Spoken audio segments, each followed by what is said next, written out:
Thanks for watching the Council in Brief. I'm Susan Kennedy. We're here with a wrap of all the news of the Montgomery County Council for this last week in January. This week, we start with a briefing on a proposal to bring bus rapid transit to Montgomery County. Councilmember Mark Elrich has proposed a county-wide bus rapid transit system that is currently under review by county and transportation planners.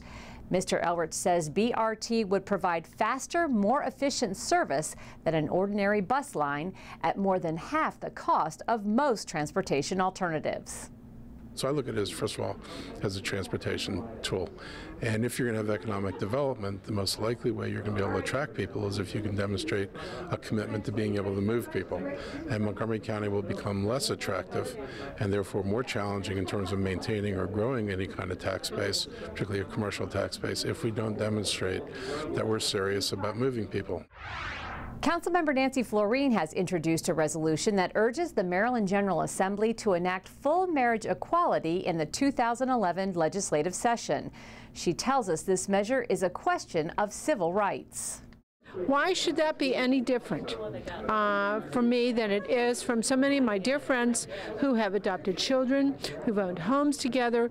Why would we put them in a situation where they're not able to assume a full range of legal and fiscal responsibility for each other that I have with my husband? To live with someone and be part of their lives for 20 or 30 years and not then being able to be allowed at their side in the emergency room because someone has raised this question is the kind of thing where that this law will change. Though the official release of the fiscal year 2012 operating budget is still weeks away, council members continue their work to address the structural budget deficit. Late last year, the Office of Legislative Oversight released a report that reviewed the spending trends of county agencies and suggested changes that could help achieve long-term fiscal balance. As Council President Valerie Irvin tells us, various groups throughout the county government will soon be briefed on what these changes might mean to them.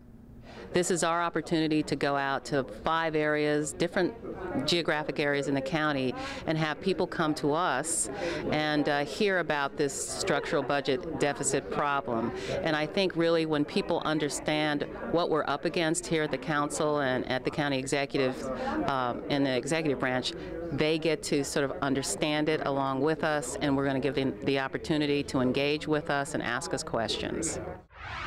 And finally, the council took time this week to recognize Steve Galen for his work to bring high-quality health care to low-income uninsured residents. Mr. Galen was awarded the Purpose Prize, a national award given to those who work to address tough social problems. He is the president and CEO of the Primary Care Coalition, an organization that has been instrumental in developing Montgomery Cares.